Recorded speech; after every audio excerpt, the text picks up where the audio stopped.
Hey guys, how's it going? And welcome to another podcast here with our normal Joey and Oscar. What up? Hey guys. So we got a couple cool things to talk about today. Before I get started, just want to give a huge thank you once again to our patrons over at Patreon. We've gotten a lot of them over the past couple months, and it's allowed us to do a lot of stuff coming up here. And it, as obviously makes it, as I always say, makes this podcast keep going, has our website keep going. And I was slowly accumulated a lot of equipment for. I'm moving houses to a new house, and I'm going to have a room dedicated, like a studio room, and it's going to have a lot of cool stuff. I'll have a sort of tour of that for patrons once I get that all built and set up at the end of the month here, and we'll have you'll quickly notice the difference in our videos once that's all set up. So pretty excited about that. Also, if you guys are looking for forcible singles, sealed product, anything like that, be sure to visit Happy Little Hug Factory in the description below, and make sure you click that description link so they know we sent you. They have a buy list for forcible singles as well as selling the singles and Caster Chronicle product. They have pre-orders for the next Caster Chronicles booster box, the next Forcible booster box, etc. So yeah, we're going to be talking about the San Jose GP, as well as we got a voicemail. If you guys missed it, so we launched our voicemail, Oscar? Oh, I'm on the spot. I didn't remember I think it's 512-522-4188 is our phone number. And right. One disclaimer I will tell you real quick, and I didn't realize this until our first call came in. Yes, that's the number. Is that it has a limit of 3 minutes because we are using Google Voice for those voicemails. So should you have a long, message you want to leave, just leave several of them, and then I'll cut them all together into one section like the way I did today. Or you just leave a quick 3-minute message. Yeah. And it could be about like a response to stuff we talked about, things you wish we had said, or topics you'd like us to discuss. You sort of spur that discussion, the starting of that discussion. Yeah. And different things like that. Or say hi. Say, what's up, guys? I'll play that. Like I said, we'll be talking about San Jose GP. The other two GPs we'll be talking about on the Patreon mini podcast if you guys are curious about those.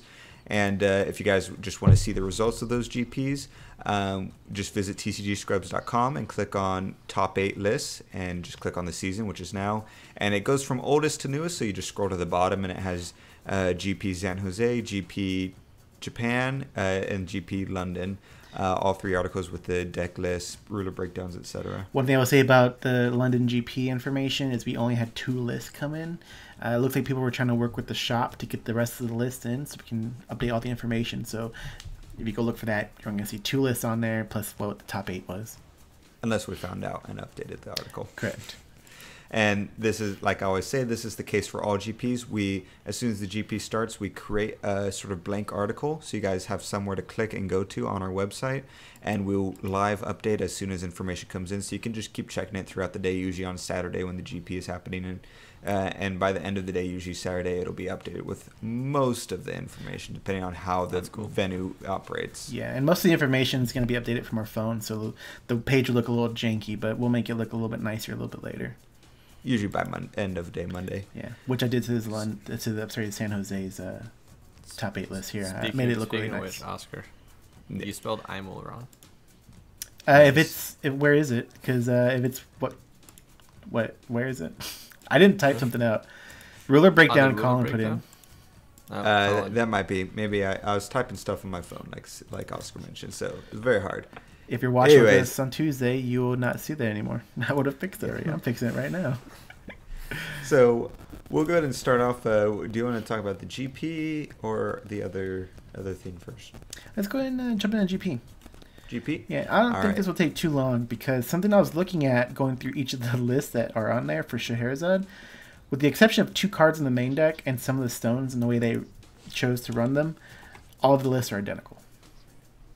Okay. So, all right, why don't you be our guide then through this, Oscar? Come with me. Woo. Okay, so the winning list, I didn't put these in the order of rank from. I don't know what. This is the rank you did the main column. real quick, I'm going to remember before we talk about it. If you guys want to straight follow on along with us talking about the deck list, I'll try and put the links in the description below. If not, just go to TCGScrubs.com and like the venue I said to get to the San Jose GP article, and we're literally reading off of that, so you can follow with us. And I also have the images flashing on screen if we talk about specific cards. But yeah, go ahead, Oscar. So I go straight down to the winning list, which was Taylor Bremont's Scheherazade list, and Taylor Bremont. Yeah. Where is that? Oh, okay, I see. Yeah. Again, I kept these in the order you uploaded them in, so I didn't put them in order first through eighth. You very clearly did not. Yep. These are pretty much all the same list, though, right? Yeah. Like I was saying, some lists won't have Vanish. Some lists won't run the Spirit Stone. They'll put the green white stones, which some lists have them in the sideboards already. Okay. So that's kind of the only differences we're seeing. Right. Besides Vanish, what's the other card they run? That's different from other ones. I think the one list that doesn't run the Vanish threw in what is his name? The Wukong. Shao Wujing? Yeah, Shao Wujing. Okay, yeah. Oh yeah. Just looking at it.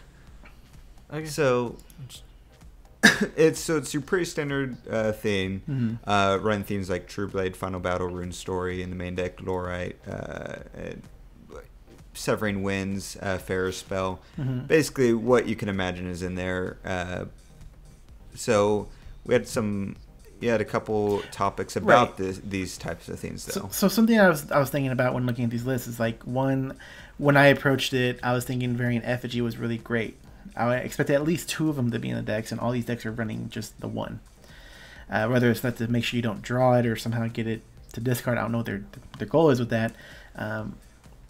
Cards I am surprised they're running their dolls were Eva's. Like, yeah, Eva's going to gain some attack, but I was more thinking like, I don't know. I thought different approaches towards these lists, and one doll, I didn't think they would run.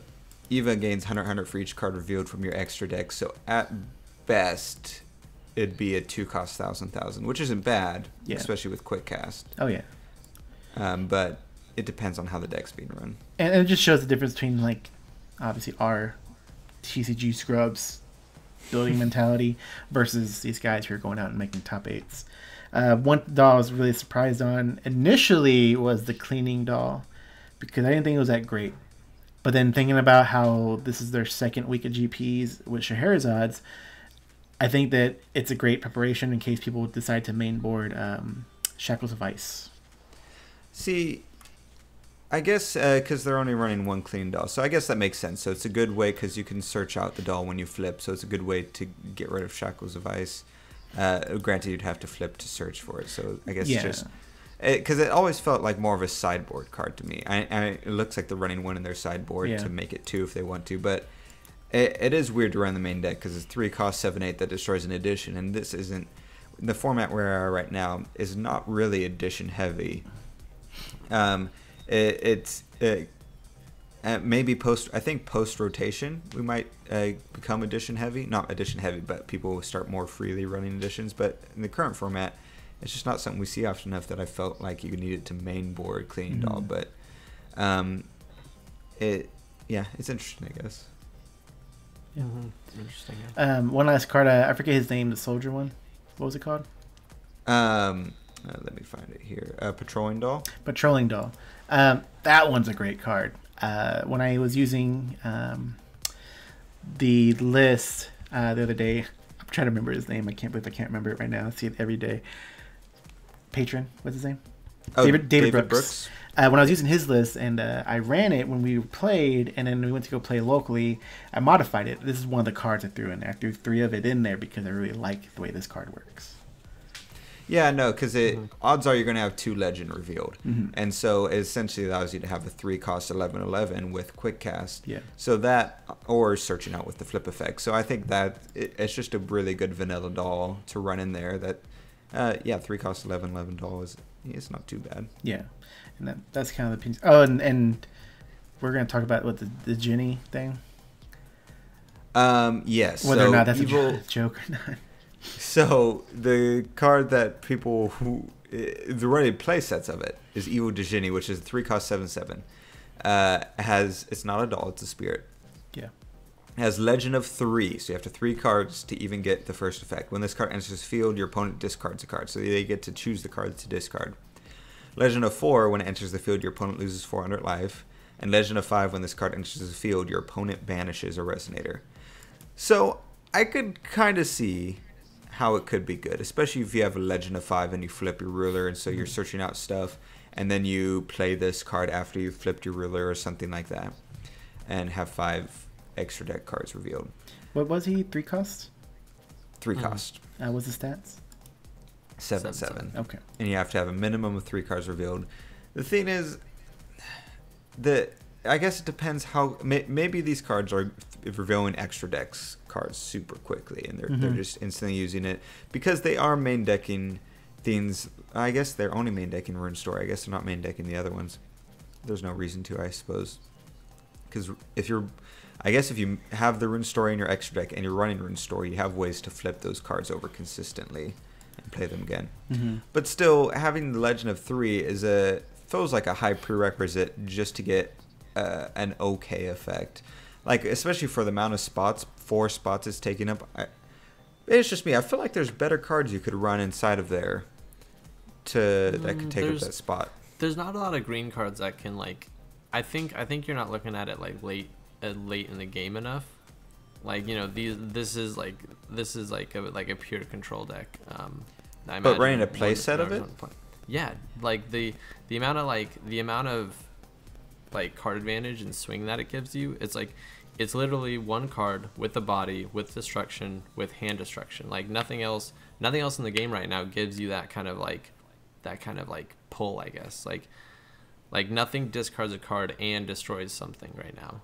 And he's still a dude when he gets played. Like, you shouldn't look at this as like, oh, what does he do on Legend 3 or what does he do on Legend 4? You should look at him at what he does in Legend 5, because that's when you're like in full like control mode for this deck. And like that's like decks that are like control, like will look at this card and they'll basically say like even his Legend 3 I think is not terrible. It's good because like it's still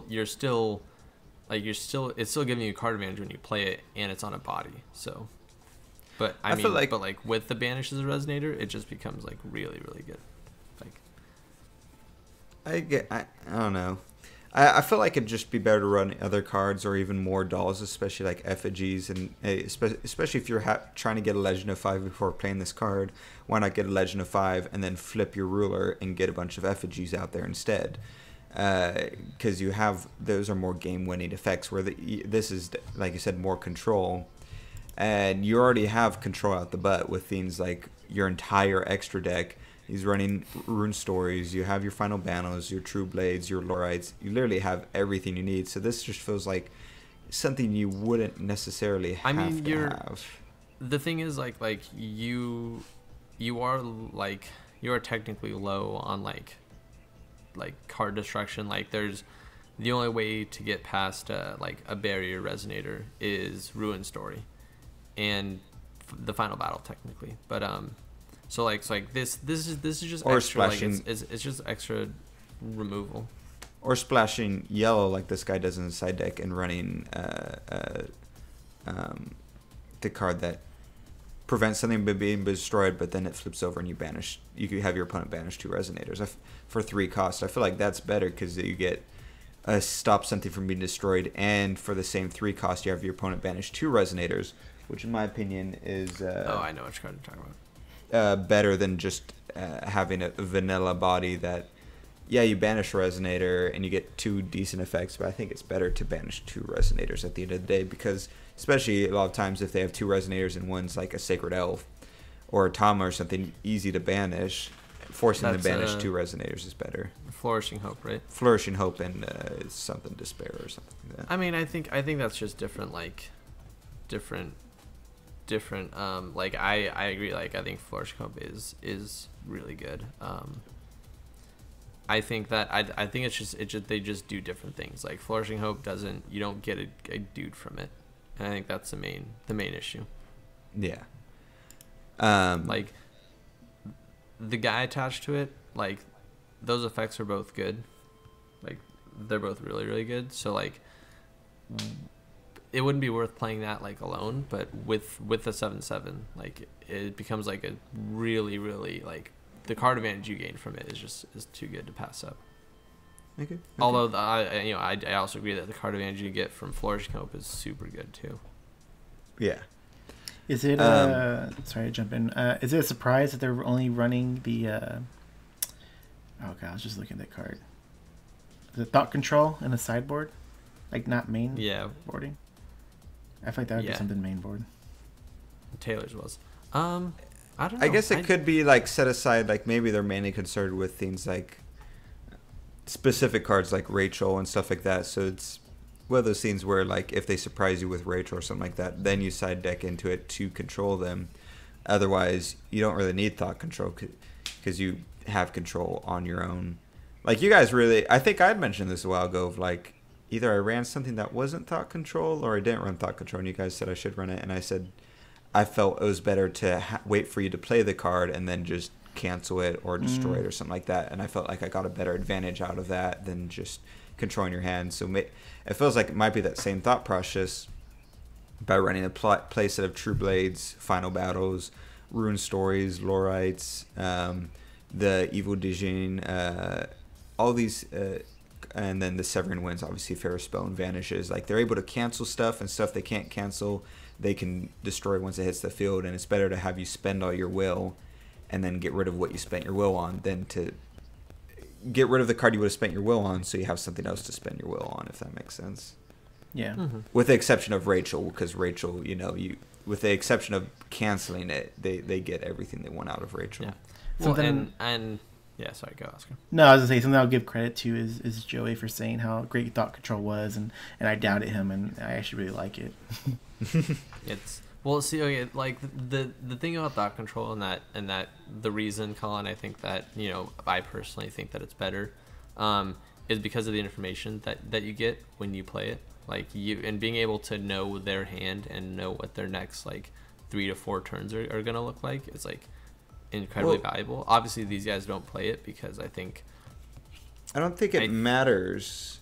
It was my point though, because because if you can cancel anything they can play, it doesn't matter. If you're running Vanishes, you can't just cancel anything. Like, Vanish is still three cost. Well, right now they're running a minimum of a possible 14 cancels in this deck, with one of them being reusable. So Lorite isn't a cancel though. No, I'm not counting Lorite. No, I'm counting Rune Story. And so you have the possibility of literally canceling anything they want with as cheap as 0. Fair Spell doesn't cancel either. Fair Spell cancels Quick Cast. Yeah, but you just said literally anything. You have. Yes, I said between Severin Winds and all the way up to Vanish, you have every single spell that could be played covered. If they tap their mana out, you use a Rune Story. If they don't tap it out, you use Vanish. If they play more than one card, you use Severin. If they try and play something with Quick Cast or try to cancel your cancel, you play Fair Spell. So you have all your bases covered, and then you can keep recycling Rune Story in your extra deck to keep playing it over and over again. Mm-hmm. I get what you're saying, Colin, but I also want to kind of side with Joey on this. Like, knowing what they have in hand, you know what you need to cancel and what the major threat is. Like, if you played something and I didn't know your hand, and I thought that was a threat, and I cancel it, and then all of a sudden, I turn later, you played the really big threat, and I'm like, well, wish I could have canceled that instead, had I not had a cancel in hand. To know what they had in hand using the Thought Control, I find is better. To be like, okay, hey, there's that big threat. You have a Shinshin in your hand from our game earlier. I'm going to cancel that. I'm not going to cancel the 4 cost, recover 4 stones, scroll. Well, here, Oscar, I'm gonna say something back to Oscar real quick. Dude, this is actually the only deck that ran Thought Control in the side deck. All the other ones that I can see, at least real quick, didn't run Thought Control, period.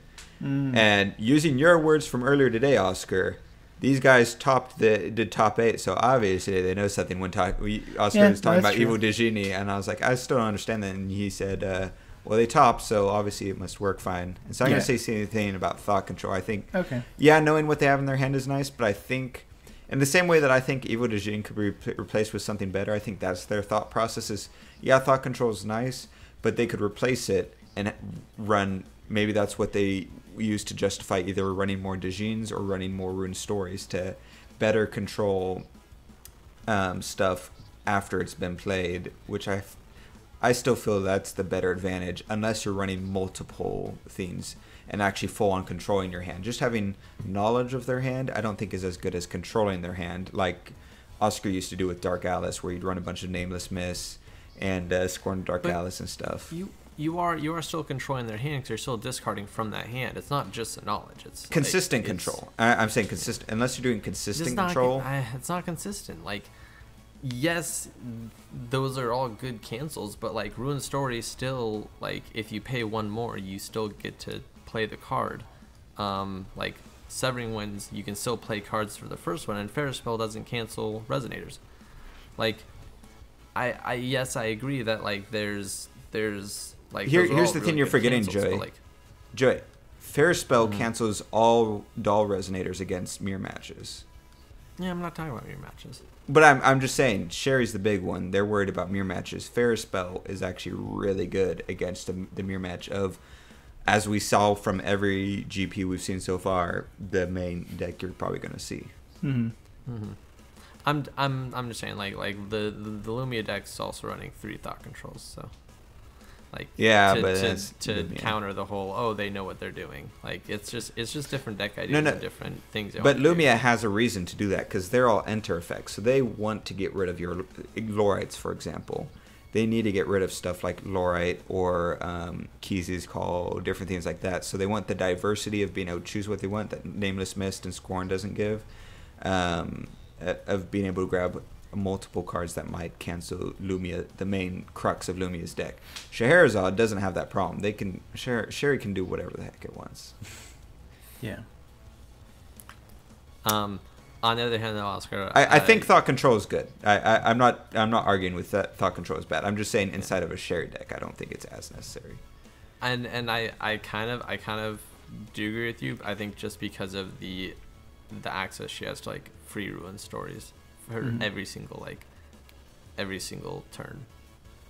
Yeah. But no, Oscar, you can't grab Shin with Thought Control because only 2 costs or less. Oh yeah. Well, no. It was the knowledge of seeing what was in the hand. Like I'd rather cancel the Shin later than the Gem Blade Emerald that he would play. I'm genuinely impressed that Force Wu didn't make Thought Control a story card. Just gonna throw that out there. Kind of crazy. No, I'm just. But my thing is like there's like coming from Magic and like knowing what everyone plays in Magic. Like there's like the reason I thought Thought Control was good is because it's very similar to Thoughtseize, and so that's kind of where I'm like that. I think that card is played a ton. The dynamic's a lot different in Magic though because of like, for example, your access to mana versus your access to will. Knowing what they have in their hand is I think a much bigger advantage. Whereas Force will like see what they have in their hand, but they could play stuff all day and stuff like that. Like I feel like the dynamic is different.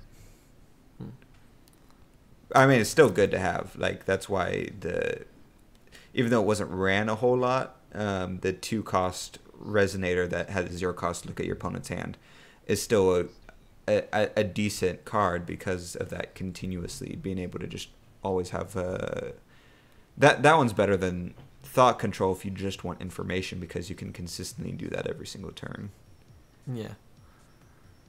But with that said, if anybody has any counter arguments or their own opinions of how these run, you got the number. Call in 512-522-4188.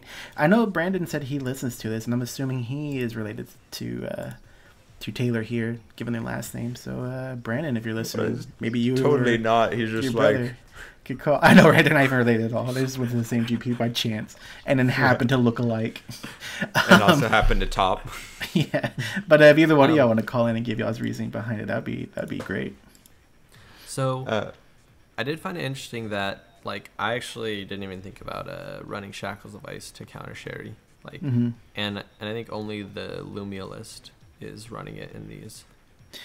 Well, yeah. I mean, you also have to be careful, I guess, of what not anybody can run it. Like obviously Kirik's not going to run it because he has some activated abilities on the front side, and some other decks like Shayla and whatnot. Well, you can run red blue. He's also red. They're running red green, so why not throw in blue? Because green is OP, Oscar. Come on. I know. I'm just giving examples out there of stuff you wouldn't do. Again, we're TCG Scrubs. Yeah. But yeah, no, I thought it was a great card looking at it. Yeah, I agree.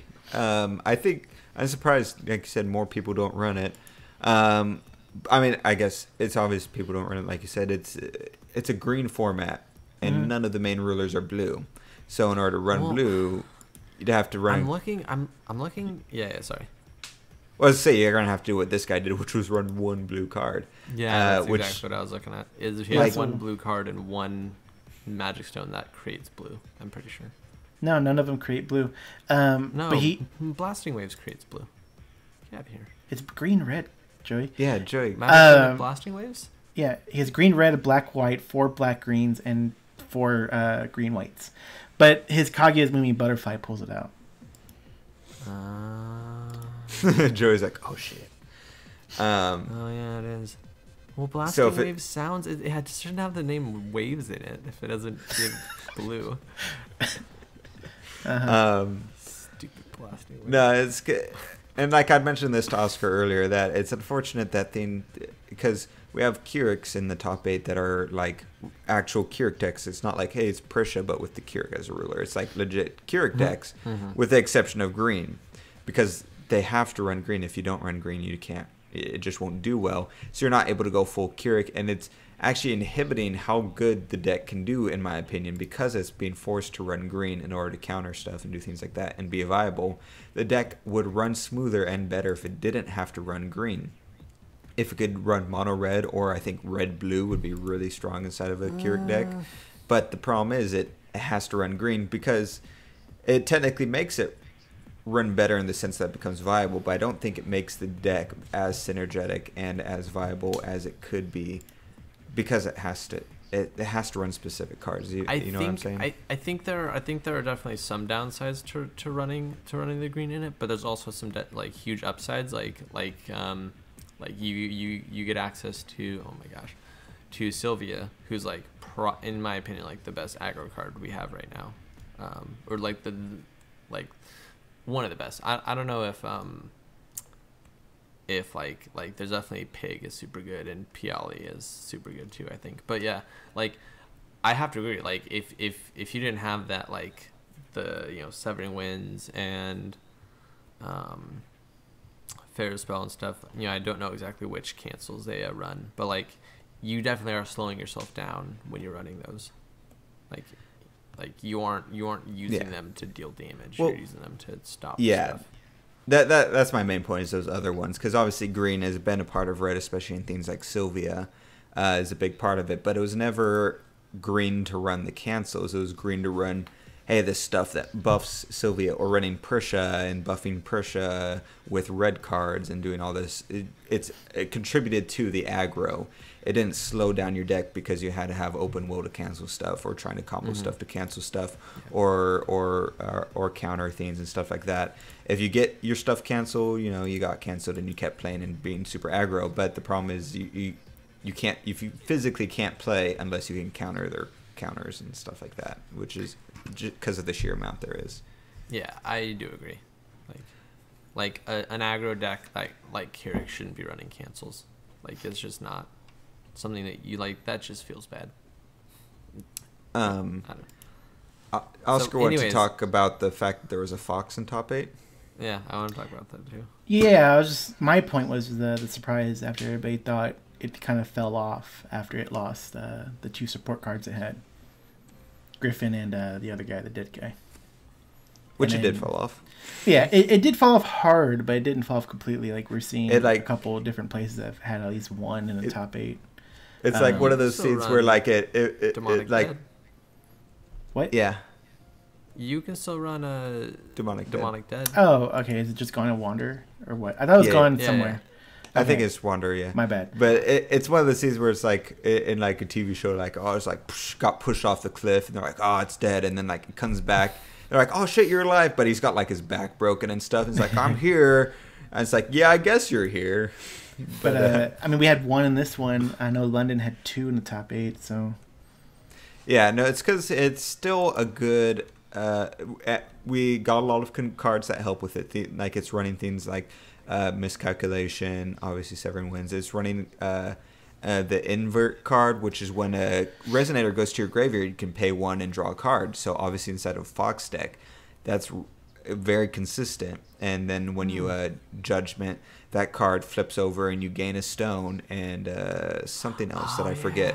So what you do is so you're able to actually get a decent. You're able to ramp up to your stones technically and have draw power, assuming there's not a whole lot of field destruction outside of Sherry right now. You can't activate Lifestealing Altar though off of your Fox activations, can you? No. It's doing Judgment. Yeah. No, he's talking about Altar after the fact, huh? What are you asking, Joey? Oh, you can't invert them after you Judgment it, correct? Right, yeah, like you can't play the yellow side of Lifestealing Altar if you haven't Judgmented yet. I don't know what you're saying. If that makes sense. Okay. So you can't have Lifestealing Altar out and use the effect on it before your Fox has Judgmented, because as soon as you flip, you invert Lifestealing Altar. Correct. And then that's it. Right. Yeah. So you would... But he's running 4 of them, so odds are you'll run into more of them. Yeah, dude, that's insane. Especially because it's like a 1 cost. It's like a 1 cost mana ramp. Yeah, and then you just run... And it's cool because you could run things like Lorite for the cancel ability, and then it works for Fox as well, and it's a 1 cost quick cast, so that works really well inside of it. And obviously, and then the rest of it's your pretty normal stuff. It runs 1 Flourishing Hope or 2 Flourishing Hopes, which is kind of interesting. Flourishing Hope is just good. Like it's it's super good card advantage. I guess to protect your chimeras. Also, apologize guys if I preset the cards that I thought we were going to talk about. So I got most of them, but there's a couple that aren't flashing up just because I wasn't prepared for it. But we're explaining them pretty good, so shh. But yeah, no, I could see why it would still be viable, and I think this is good. This is where Fox should have been the entire time, where it's like it's in top 8s, but it's not dominating, it's not oppressive, it's able to be countered, but it can be countered and still work on its own. Like this is pretty good. It's weird that they keep introducing. Like I always say, it's why do they always introduce this one thing that puts stuff over? Which Oscar, you told me something interesting about that. What did I say? About strong rulers in the game and why they keep popping up. Oh, yeah. Because so with these GPs that took place, a lot of people took to the U.S. group and were commenting about why Sherry's so strong and what's going on. Should they errata it? Should they ban it? All these different things. And I did see a post that Jeff had commented saying something to the effect of like the company's thought process before now was that competitive play revolved around 1 ruler, because to win in a mirror match showed that you were the better player, your ultimate player out of the matchup. So they took aiming at making 1 ruler the stronger ruler out of all of them type of situation. Did they really? Yeah, that's super gay. Yeah, that's ridiculous. What are your thoughts on that, Joey? My thoughts. I'm still looking at the Lilius pedal list and looking at Lifestealing Altar and just salivating at how good I think that is. You're gonna go build this deck. Give it a spin. Build it. Go build it. I want to play against the Fox deck. Yeah. The whole thing changes. Lifestealing Altar just changes the game. That's so good. So my thoughts earlier that I told Oscar on that was obviously it's the stupidest thing I've ever heard. I had a couple layers of this. One, I thought it was interesting because the company has made it clear before that they never really cared too much about the competitive side of the game. And so it's weird that they actually designed the game around the competitive side and not the local end, which is where you make all the money. The competitive is meant to advertise how cool the game is, essentially get people excited and jazzed up and want to buy more product to jazz up their locals. And the best way to do that is to show them all the rulers they could get if they buy the box and not just the one. So it's weird that they didn't like competitive but built the game toward the competitive. Mm-hmm. Also, as I was telling Oscar, mirror matches don't show who's the better player. I mean, they can. I think the biggest test of skill is how you can match up against different decks on a dime and how you can quickly adjust to the situations. That's the better. If you're just playing mirror matches, you just build your deck for the mirror match, and then it doesn't come down to who's the better player, who's able to draw the better cards in your same decks quicker or better.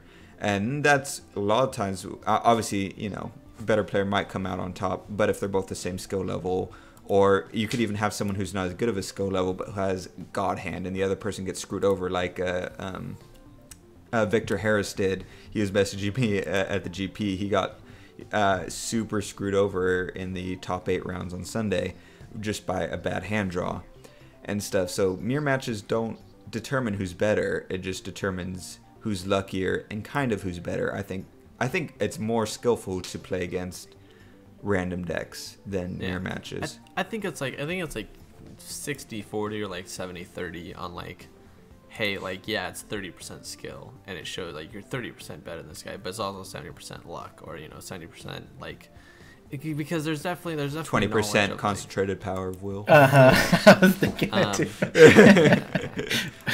No, but you know, so I don't know. I mean, I think there's obviously skill in a mirror matchup, and there's skill in knowing like how to play that matchup, but not enough to design the game around. Right. And with that said, he was saying it to let us know that it's corrected now. You know, going forward, we won't have an issue like that. Now, whether that's corrected immediately within the set 4 coming out soon, or if it's fixed within the next cluster, we'll see. But it was more of it was said as a reassurance to what's going on right now. On top of the fact that he, obviously needs more data to see what's going to happen going forward, and that the fact that you see, Sherry's doing good, but all these other decks are doing well as well, doesn't give him enough reason yet to even consider either a banning Sherry. Yeah, like I mentioned, I don't think Sherry needs to be banned. Yeah, I think cards. Real quick before we get into what should be banned. Some people are like, well, why don't you errata the Sherry card and make it to where it only works on her turn, whatever. He did say that it's not their what was the word I used earlier? Policy. Yeah, kind of their belief in changing a card's culture. Text. Yeah, culture is changing a card's text to errata it because they feel like it should be powered down or anything like that. It's more of there's text errors. There's way things work errors that you errata. You don't errata it because you're trying to fix it. You ban cards to fix the situation. What about Reflector Frame? What was... That was and that was the one thing. I think that only happened because of how hard Jordan Poole pushed for that to happen. Okay. According to him, I know everybody has skepticism about what he really did and how well he was and what truths he told. But if you're curious on errata stuff, I think Deepwood did a video on ideas for errating Sherry. I didn't get a chance to watch it yet, but from what I've seen, that's what they talked about. Mm-hmm. I feel like there's something else I was going to mention. I know that you're going to the cards they should ban. Oh, yeah. I was going to say, I don't think Sherry is the problem, specifically. Mm-hmm. I think her extra deck is the problem. And it's not that she has the ability of having an extra deck is not the problem. It's the cards they gave her is ridiculous. Like, why? Why give a one-cost quick cast that gets rid of a person's entire graveyard and they can't chase it? Not even they can't cancel it. They can't physically chase it to even respond to it. And it's a one cost and quick cast. To have that balance, you can either have it not be canceled and get rid of the quick cast. You can make it higher cost. Jump in real quick. The quick cast doesn't matter if you're using it on Sherry's ability. They can use it immediately no matter what. That's true. Yeah, that's true.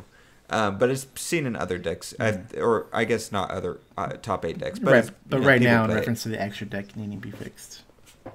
Yeah. Like, why? Why is that a thing? Mm-hmm. Why have Rune Story, which is a 2-cost and has multiple abilities? You have a Rune Story extra deck with 5 cards. Why do you need 1 card with 3 abilities? Have 3 cards with 1 of each of those abilities. Those would all be strong on their own. Why have 1 card with all 3 of them?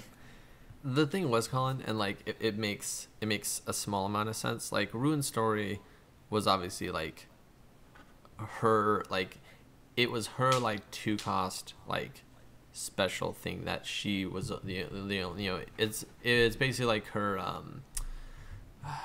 Null Darkness, I think, and the separate and the one that gives them +6/+6 or something. That was like her chant story, like her special chant for her in this set. But I think the issue with the other stories, and that and again I completely agree with you, but like the idea behind it is like she was designed to counter only the rulers who came out like in the same set as her. So like she counters Kirik and Shayla because she has the counter clear card. She counters Scarlet because she can dump Scarlet's graveyard, and she doesn't get to do anything. And that also counters Gil. Huh? That also counters Gil, the green Gil starter. Yeah. Yes. Yeah. And then she counters Panda. Primal because she just kills all the 0-cost.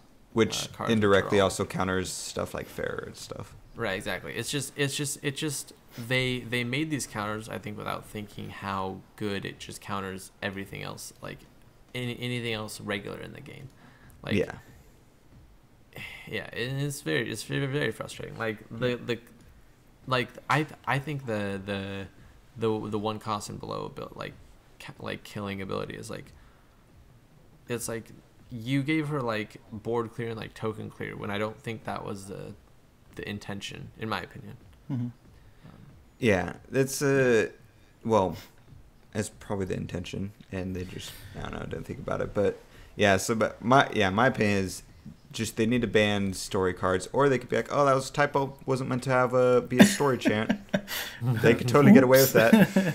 But I don't think they could. I will say though that Rune Story, while yes, it's strong and is like that was just an example. But yeah, but yeah, like if that was the only strong card, then it's fine. Its problem is it's the Rune Story, it's the Black Tears, it's the Evil Elemental Uprising, and all that stuff. It's like all of them combined. It's like you passively start the game with a counter to every deck you're going to go against, and that's crazy. But with that, I mean, I'm really interested to see, on, see where it goes in the next set. I think we're 2-3 weeks away from spoilers, maybe a week more. I don't know, but really curious to see what starts coming out. It'd be cool to. I know we don't want to see Sherry get any more support, but I really do want to see some more dolls, see what really comes out of that, so you can actually do just like say a fun doll tribal deck type of thing. But yeah, excited to see what comes out. I'm hoping for some cool dark elves, something. And then I'm curious when we're gonna get the announcement for next cluster, because we usually get it sometime soon, where it's like next cluster. Here's some sort of spoiler image. It's called this cluster or something like that. I guarantee you, Sherry's gonna get better dolls and better stories. Mm-hmm. Well, I don't know, because this is the set that Jeff swooped in, and he had said that green was going to get even stronger, and he swooped in and fixed it. So it might have been getting like a green 1-cost story card that cancels every card, and it cannot be chased. The thing is though, like she's at the very least still gonna get support. Yeah. Like if the support's bad, it'll be bad. But if it was she's at the very least, I think she's gonna get support. So and whatever it's gonna be. I just remembered I was supposed to get a haircut yesterday. Some completely random. Anyways, going forward from here, there is a GP this next weekend. It'll be Spain, and then we're 3 weeks away from the Wanderer GP in Providence, Rhode Island. So that'd be exciting to see as well. All right, so one last thing. Sorry, Colin. One more thing. Oh my gosh. I did talk to you about this earlier, but ICV2 posted an article about Architect, and kind of, if anybody's on Facebook, they would have seen that the official Architect page updated with new images, and it looks like this article has all those images as well, showing the actual release date. I'm trying to get back to, I think it's June 20th, I said. Yeah. Something like, June 20th. And it's going to be 2 starter decks, which look like they come with 2 decks each in each starter deck.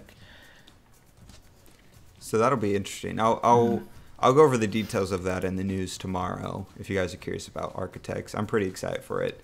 But yeah. And then we also have the Q&A, which will be this weekend with Jeff. And he did tease some spoilers of some sort, possibly. I don't know what that means. Yeah, so get your questions ready, and we'll have the video coming out either that night or the following day with the summary of the Q&A, depending on what time he does it and all that. Yep. Moving on. But wait, so Colin, I have one. No, I'm just kidding. How cool is that? This Lily podcast. List? This podcast is going to be a little bit longer than usual, so apologies, but hopefully you guys enjoy listening to it, so you listen a bit longer. We got our first voicemail. So you want to intro us into this, Oscar? Who it's from and all that stuff? Yeah. So this one's from Joe Bay, and he gave us a call. It was just a couple days after the podcast came out, or maybe a day after the podcast came out. And this is where I found out that we have a limitation of 3 minutes on that voicemail. So he did call him a few times. I was able to clip it all together, kind of pull out his private contact information he gave us, and that's it. It's I'll let y'all listen to it, and we'll see what y'all think. I've already listened to it, obviously. Also, Joey and I haven't listened to it yet. Also, big thanks to him as well. He became a patron after this voicemail. So thanks for supporting us. We really appreciate it. Oh, yeah. So let's listen to this. All right. And so here's the audio. Hey, what's up, guys? My name is Joe Bay. Been playing Force of Will for a good little while. I love you guys' podcast and all the YouTube content you guys create. I'm definitely subscribed. I've been meaning to do some Patreon to give you guys some money because I do appreciate everything you do and all the content. Just a little backstory on me. So I used to play Magic fairly competitively when I was in college. I used to grind, travel, play the circuit. And so I'm a competitive player, but now, I work 6 days a week. I run a business. I have a 3-year-old, so I just don't get out to the big events anymore. But my big thing has always been brewing. I love brewing unique decks. I topped at the ARG Nationals last year, top 32'd with a straight Lumia brew, and everybody was playing green decks. I played blue, black, white Lumia. Topped at Nationals, and then in our team event, I played the same deck, and we topped forward last year. So I got some pretty decent results with brews in a lot of games. But I had gotten very frustrated with Force of Will after Advent of the Demon King came out. I pre-ordered a case, and everybody in my area had just kind of quit playing for Dragon Ball Super. It's really popular in our area. The game is amazing. But it's not Force of Will. I think Force of Will is a better game. There's just no community for Force of Will in my area. So I had quit for a little while after Advent just because I thought it was a really cool set and, no one wanted to play. Just green was ruling everything. But I think with this new set that they, at least there's a chance that everything doesn't have to be green.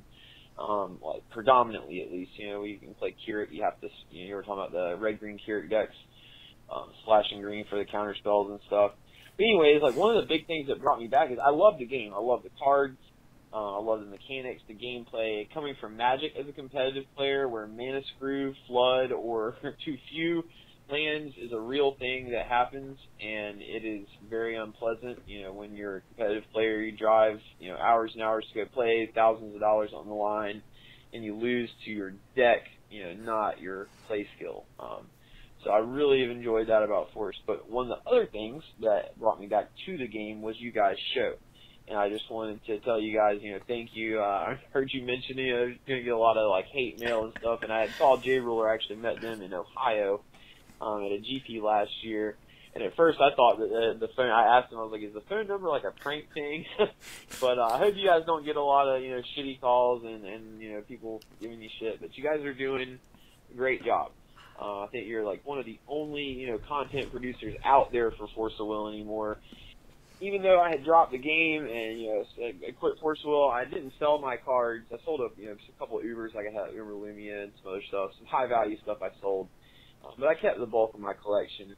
And even focusing on Dragon Ball, and everything else going on in my life, I was sub to you guys, and so every now and then I would listen to the podcast, and you guys are just so good about covering everything. You have the deck lists from the GPs, spoilers.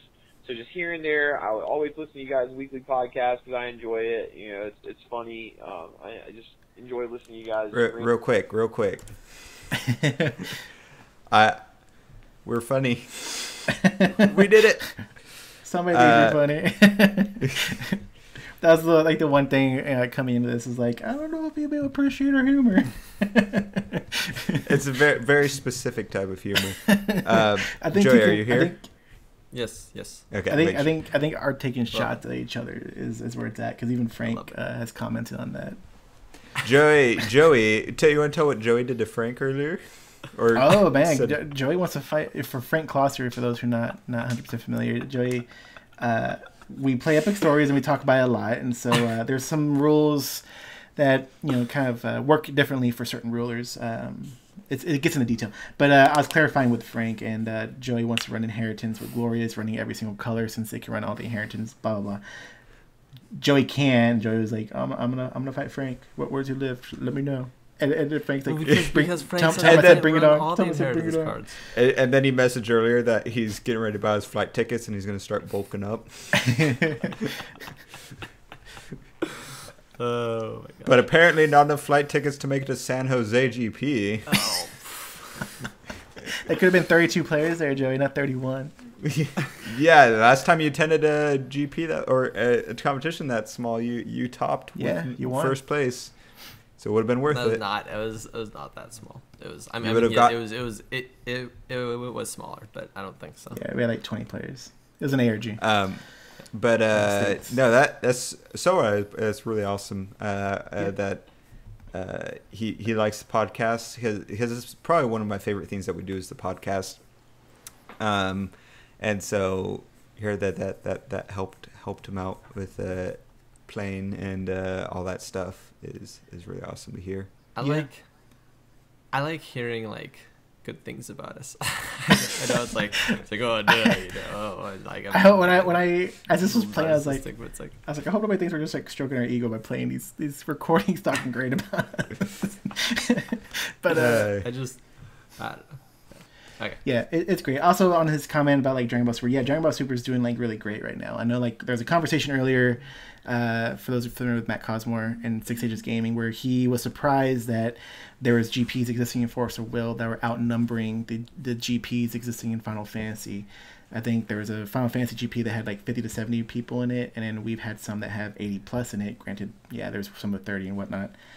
But Dragon Ball Super has numbers in over 500. I think this last ARG had 570, and then after the first round, dropped to 500. So, which like I was telling Oscar, like what the honeymoon year of a new card game based on what is probably the biggest anime in history is doing good. One Piece. What?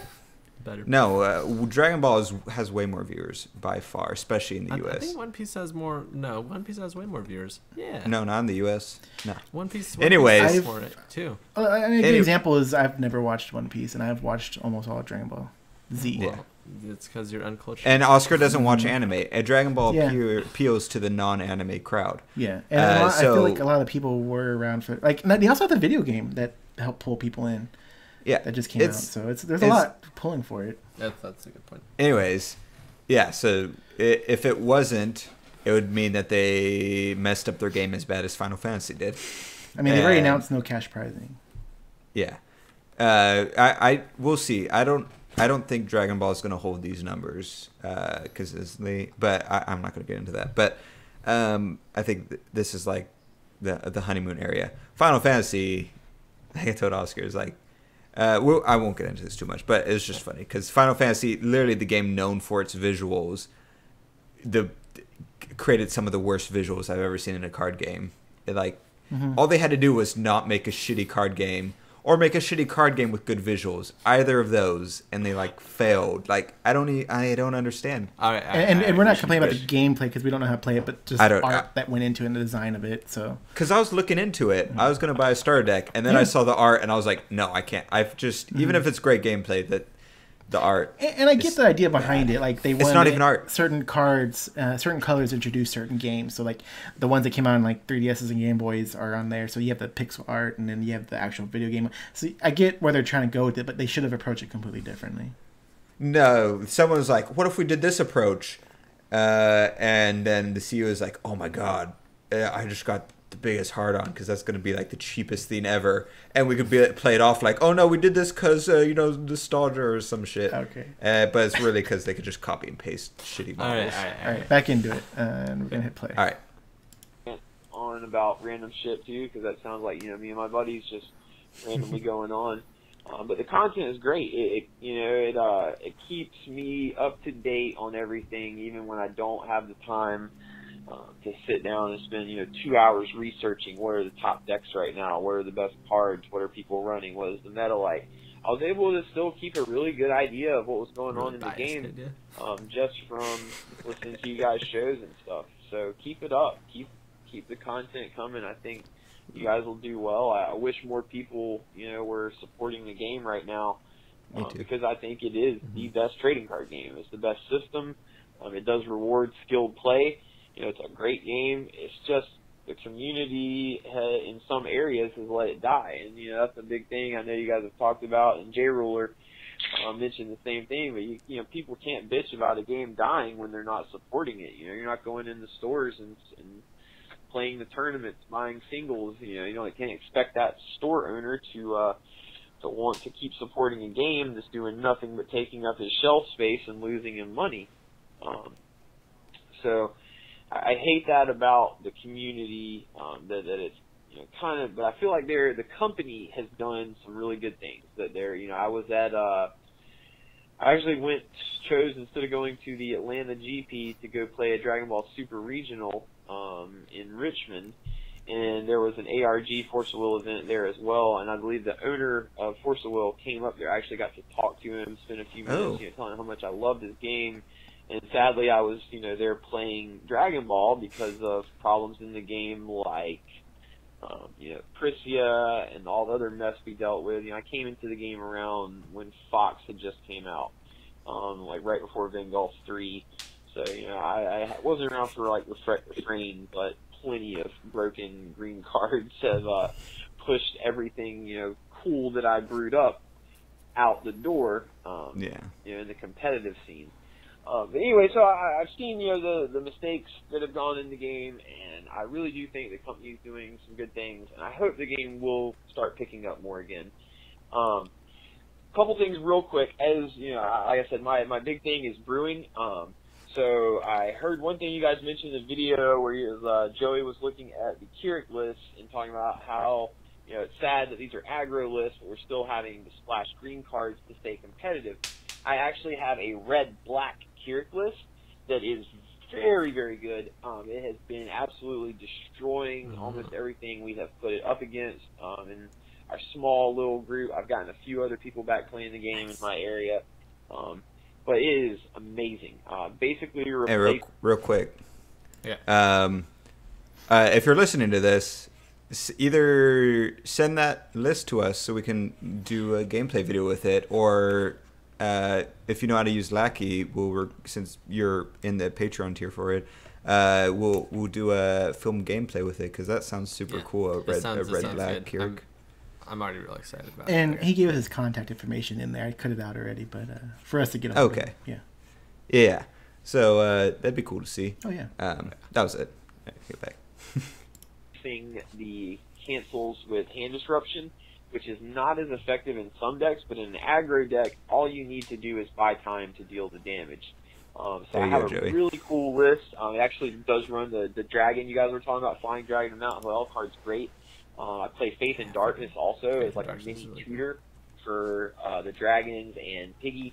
I also play Ultra Dragon. I don't know why anyone would ever hate on Ultra Dragon. I don't want to mention any names, but Ultra Dragon is freaking amazing. And the more you play against Sherry and Lumia, you will understand why. Because when they flip Sherry and try to drop 2 dolls on you that are, on average like 1,000 to say 1,300 1300, I think is the bigger one's power. And you're blasting them all for 2000 when they try to come out off the flip, or when Lumia tries to do anything. The card is very, very powerful. It's like Abdul, but with way more offensive capability. So I have that list. I have a really cool Imul deck that I've been doing really well with around here too. So I was going to tell Colin. So I know you're an Imul fan, man. Imul, the key to her is to take all of your inverse cards and throw them in the garbage can because they're just not going to do much good with her. The key to her is abusing mana dorks like Melfi, Sacred Elf, and dropping things like Jupiter on turn 2 or the Blazer from the new starter deck on turn 2. I have some really, really cool lists I would love to share with you guys.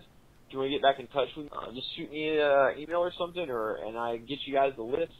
If there's anything you ever wanted to work on deck-wise, or have an idea, let me know. I would love to work with you guys on it, or we're coming up with maybe some cool brews for the show.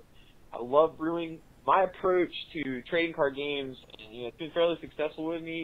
You can Google me. I've topped, high-level events at every game I've ever played.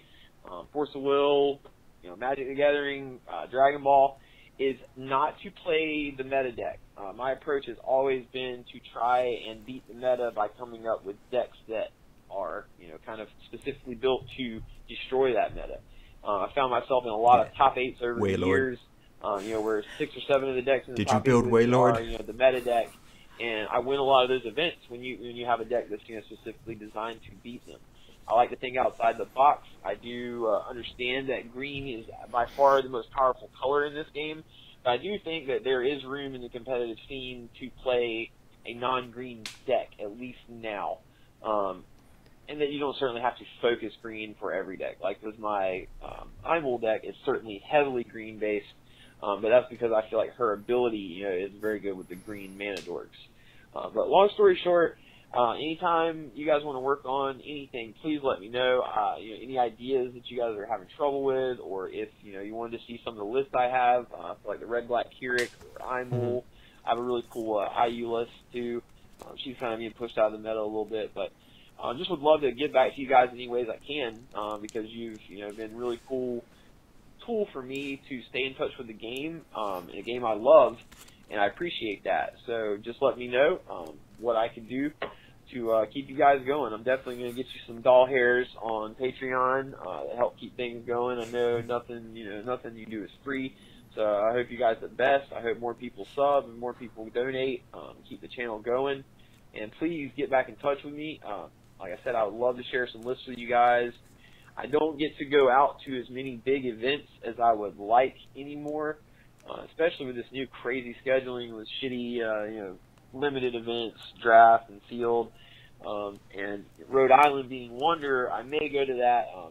I don't have any recent chops to put down, but I definitely have some really cool decks to share and a different perspective on attacking the format. So hopefully hear back from you guys. You guys have a great week, and thanks again for everything you guys do. I'll definitely be contacting him because I have this Dust Girl that I'll be sending in soon, so I'll be getting the Dust Girl fixed, and I would like to build a deck around that. Yeah, I really am curious about Dust Girl and her capabilities.